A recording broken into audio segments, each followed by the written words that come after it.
Very good morning, students. Today we will discuss about our new topic, that is waste water treatment plant. देखिए, पिछले term में जो भी हमने sewerage और कैसे कोई वाटर प्योरीफाई होता है ये सब हमने देखा था। आज आप लोगों को ग्रुप में सीवेज और सीवरेज वगैरह के डेफिनेशंस सेंड कर देंगे। आप लोग अपनी नोटबुक में नोट कर लीजिएगा, ठीक है। तो क्या हो जाएगा, आज हमें क्या बात करनी है, वेस्ट वाटर ट्रीटमेंट। मतलब कि वेस्ट वाटर हम समझ गए थे सीवेज क्या होता है। अब हमें उस वेस्ट वाटर को अगर यूज़ करना है तो यूज़ करने से पहले हमें क्या करना पड़ेगा, उस सीवेज को हमें फिल्टर करना पड़ेगा, प्योरीफाई करना पड़ेगा। अब अगर थोड़ा सा वाटर हो तो हम प्योरीफाई कर सकते हैं, फिल्टर कर सकते हैं अपने हिसाब से। लेकिन जब बहुत सारे अमाउंट में सीवेज होगा या डर्टी वाटर होगा तो हम उसे क्या करेंगे, एक बड़े से ट्रीटमेंट प्लांट में भेजेंगे। मतलब कि यहाँ पर प्लांट का क्या मतलब है, फैक्ट्री, ऐसा बड़ा एरिया जहाँ पर बहुत सारी मशीन्स लगी हों जो क्या करती हों, शहर के सारे घरों के सीवेज को फिल्टर करें, ठीक है। तो लिख लेते हैं waste water treatment plant, waste water treatment plant. इसमें आप लोगों को लिखना कुछ नहीं है, सिर्फ समझ लीजिए क्या होता है। देखिए, सबसे पहले इसमें क्या होता है, कुछ स्टेप्स होते हैं कि हम कैसे फिल्टर करते हैं, क्या क्या स्टेप्स रहते हैं, ठीक है। तो क्या हो जाएगा, सबसे पहले waste water is passed through the bar screens, large objects are removed. मतलब क्या हो गया, जो भी सीवेज होगा वो एक बड़ी सी छन्नी जैसा होता है। छन्नी समझते हैं ना, किसी भी बड़ी बड़ी चीज़ों को, सॉलिड चीज़ों को अच्छा जैसे ऐसे मान लेते हैं, कोई वाटर है, ठीक है, कोई वाटर है, मान लेते हैं कोई एक बड़ा सा जार है, उसमें क्या है, वाटर है ना। वाटर के साथ क्या क्या प्रेजेंट है, वेस्ट होगा। वेस्ट में भी कौन कौन से वेस्ट होते हैं, ये तो लिक्विड वाला वेस्ट होगा, या सॉलिड वाला वेस्ट होगा, ये एक्सेट्रा बहुत सारे वेस्ट होते हैं, ठीक है। तो सबसे पहला स्टेप क्या होगा, सबसे पहला स्टेप होगा, इस वाटर को हम क्या करेंगे, डर्टी वाटर को इससे फिल्टर करेंगे, ठीक है। फिल्टर मतलब इस वाटर को हम ऐसे किसी जगह यहाँ पे एक ऐसा होता है कुछ बड़ी सी छन्नी जैसे, और वहाँ से हम वाटर को पास कराते हैं तो क्या होगा, जो भी सॉलिड पार्टिकल्स होंगे वो यहीं रह जाएंगे, सिर्फ क्या निकल जाएगा, यहाँ से वाटर निकल जाएगा, ठीक है। तो पहला प्रोसेस में क्या, पहला स्टेप में क्या हो गया कि हम इसे फिल्टर करते हैं तो उससे सारे सॉलिड पार्टिकल्स रिमूव हो जाते हैं। दूसरा क्या स्टेप हो जाएगा, water then transfer to sand removal tanks. इस निकले हुए वाटर का, जो वाटर निकला था, क्या होगा, इस वाटर को अब कहाँ ले जाएंगे, एक टैंक होता है सैंड रिमूवल टैंक्स। इसमें क्या होगा, speed of waste water is decrease due to allow sand for settles. क्या होता है, इस वाटर को हम लोग एक टैंक में डालते हैं, उसको क्या नाम होता है, सैंड रिमूवल टैंक्स। उसमें क्या होगा, जब वाटर उसमें डालेंगे तो साथ में कुछ ऐसे बड़े बड़े सैंड पार्टिकल्स भी डाल देते हैं, कुछ पेबल्स वगैरह भी डाल देते हैं, ताकि उस बहते हुए पानी में जो भी ऊपर इम्प्योरिटीज़ होंगी वो उस पत्थर की वजह से नीचे बैठ जाए, ठीक है। फिर क्या होगा, third step, then the filtered water is transferred to the large tanks, solids like pieces settle at bottom. अब देखो क्या होगा, जो ये वाला पानी निकला हुआ था, थर्ड स्टेप, जो वाटर निकला था फिल्टर्ड वाला, अब उसमें क्या किया गया, वाटर था, ठीक है, इसमें कुछ वेस्ट अभी भी बचा है, ठीक है, कुछ वेस्ट अभी भी बचा है। तो क्या होगा, यहाँ पे जो हमने बड़े बड़े पेबल्स डाले थे, बड़े बड़े सैंड पार्टिकल डाले थे, उनकी वजह से जो वेस्ट होगा वो नीचे बैठ जाएगा, है ना। क्या हो जाएगा, जो वेस्ट होगा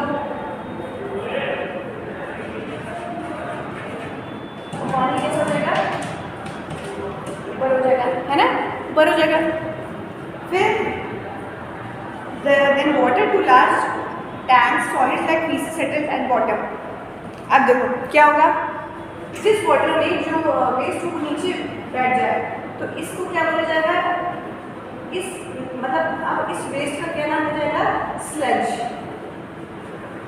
क्या बोलेंगे, स्लज, ठीक है।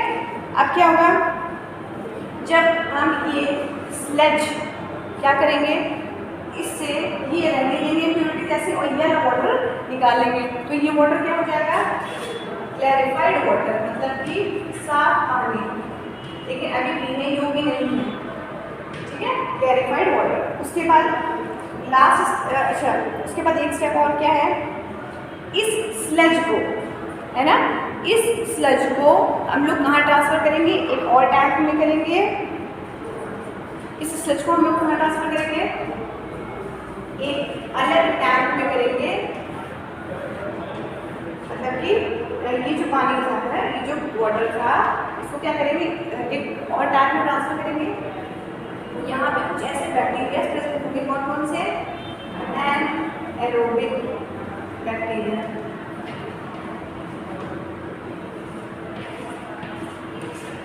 यहाँ पे क्या प्रेजेंट है, छोटे छोटे एनाएरोबिक बैक्टीरिया। एनाएरोबिक से क्या समझते हैं, एरोबिक मतलब एरोबिक क्या होता है, एयर से रिलेटेड, मतलब ऑक्सीजन से रिलेटेड। तो एरोबिक बैक्टीरिया क्या हो जाएंगे, ऐसे बैक्टीरिया जो किस सिचुएशन पे जिंदा रहेंगे, ऑक्सीजन की प्रेजेंस में, जब अगर ऑक्सीजन होगा तभी वो जिंदा रह पाएंगे, ठीक है, तो वो है एरोबिक। लेकिन यहाँ पे बात करें क्या, एनएरोबिक, एन लग गया तो बिल्कुल उसका अपोजिट हो जाएगा, ऐसे बैक्टीरिया जो ऑक्सीजन की एब्सेंस में जिंदा रहते हैं। तो क्या होगा, इस टैंक में क्या क्या प्रेजेंट थे, एनाएरोबिक बैक्टीरिया थे, और यही जो स्लज था हमें इसमें ट्रांसफर कर दिया था। तो ये एनाएरोबिक बैक्टीरिया क्या करेंगे, जो वेस्ट सब्सटेंस जो भी बच गए होंगे, इतना सब कुछ फिल्टर होने के बाद भी ये क्या करेंगे, इस वेस्ट को डाइजेस्ट करेंगे। डाइजेस्ट मतलब एक तरह से, हाँ, अपना भोजन बनाएंगे। उस वेस्ट को भोजन बनाने के बाद जब ये अपना खाना खा लेंगे, जो वेस्ट है इसको डाइजेस्ट कर लेंगे। डाइजेस्ट करने के बाद एक क्या रिलीज होती है, बायोगैस।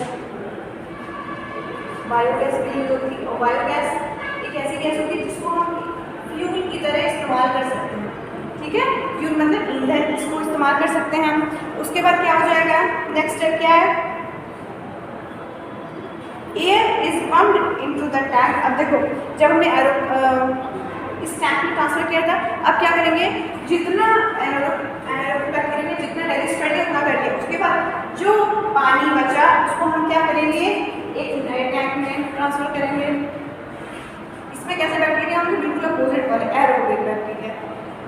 एरोबिक बैक्टीरिया, अब एरोबिक बैक्टीरिया अगर होंगे तो इसका मतलब इसमें ऑक्सीजन की पंप होना चाहिए इस वाटर में। एरोबिक बैक्टीरिया क्या होते हैं, जो ऑक्सीजन की प्रेजेंस में जिंदा रहते हैं। तो हमें ऐसा कुछ करना पड़ेगा कि ऑक्सीजन परमानेंटली इसमें पंप होता रहे। तो एक आप लोगों ने एक्वेरियम में देखा होगा, फिशेस के लिए ऑक्सीजन के लिए पंप होता है, तो हम वही काम क्या करेंगे, यहाँ पे लगा देंगे और ऑक्सीजन की बबल्स 24 घंटे इसमें पंप होते रहेंगे, और ऑक्सीजन इसमें जा रही है तो एरोबिक बैक्टीरिया भी जिंदा रहेंगे आराम से, ठीक है। तो एरोबिक बैक्टीरिया क्या करेंगे, जो भी उसके बाद भी बचे होंगे वेस्ट की, इनको क्या करेगा, डाइजेस्ट करता रहेगा, ठीक है। फिर क्या होगा, bacteria settled at bottom, now it is called activated sludge. अब देखो क्या होगा, इस स्टेप के बाद जो भी पानी बचता है वो फिल्टर्ड होता है ना, 97% क्लियर होता है। तो क्या होगा, अब इस स्टेप में अगर देखिए जाए फाइनली,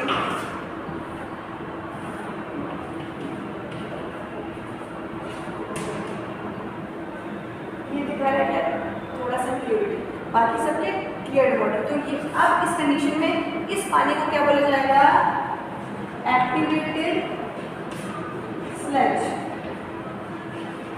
और ये 97% क्लियर होता है, ठीक है। 97% कैसा होता है, 7% क्लियर होता है। ये आप लोगों को लिखना नहीं है, सिर्फ ये टॉपिक समझना था, ठीक है। अच्छा, क्या हो जाएगा, एक नया टॉपिक क्या है, बिकम एन एक्टिव सिटीजन। हमें अपने सिटी, अपने होम, अपने नेचर बचाने के लिए क्या करना पड़ेगा, हमें एक जागरूक सिटीजन होना चाहिए। मतलब जागरूक सिटीजन का मतलब यहाँ पे क्या है, हमें ऐसा कोई भी काम नहीं करना चाहिए जो हमारे नेचर के लिए हार्मफुल हो। तो हम क्या कर सकते हैं, तो उसमें क्या लिखेंगे, there are many ways to decrease the waste. मतलब कि हम ऐसा कुछ ऐसे वेज हैं जिनकी हेल्प से हम क्या कर सकते हैं, हम अपना वेस्ट को बचा सकते हैं। तो उसके लिए क्या करना पड़ेगा, हमें इसमें एटलीस्ट 4 पॉइंट्स लिखने हैं। तो पहला पॉइंट क्या हो जाएगा, मैं बोल रही हूँ आप लोग लिखते जाइएगा। फर्स्ट देखिए, फर्स्ट पॉइंट क्या हो जाएगा, first point, plastic packets of oil and fats should not be throne down the drain. हमें क्या करना चाहिए, जो किचन में सिंक्स वगैरह होते हैं, बेसिन्स होते हैं, उसमें कभी भी प्लास्टिक के पैकेट्स नहीं थ्रो करने चाहिए, क्योंकि उससे क्या होगा कि जो पाइप्स होते हैं, वाटर पाइप्स होते हैं जो हमारे सीवेज को हमारे घर के बाहर लेके जाते हैं, तो उसमें क्या हो सकता है, चोक हो सकता है पाइप, है ना। उसके बाद सेकंड पॉइंट क्या हो जाएगा, all the dry garbage should thrown in the dustbin. जो भी ड्राई वाले वेस्ट है वो हमें कहाँ फेंकने चाहिए, डस्टबिन में फेंकने चाहिए। Paints, solvents, medicines etcetera may kill microbes that help to purify water, so throw it in the dustbin. जो मेडिसिन्स वगैरह होती हैं किस चीज़ में हेल्प करती हैं, हमारे ट्रीटमेंट के लिए, और कुछ ऐसी मेडिसिन्स हैं जो क्या करती हैं, वाटर को साफ करने में हेल्प करती हैं। जैसे कि कल हमने बात की थी, क्लोरीन की टैबलेट्स आती हैं, वाटर को प्योरीफाई करने के लिए हेल्प करती हैं। तो इनको हमें ऐसा नहीं कि कहीं भी फेंकने, क्योंकि उनसे वेस्टेज बढ़ सकता है। तो हमें क्या करना चाहिए, हमें वो सारी चीज़ें डस्टबिन में डायरेक्ट थ्रो करना चाहिए। Next, solid waste should not be thrown in drain because these waste choke the drains। हमें सॉलिड वेस्ट कभी भी किसी बेसिन वगैरह या ड्रेन में नहीं फेंकनी चाहिए।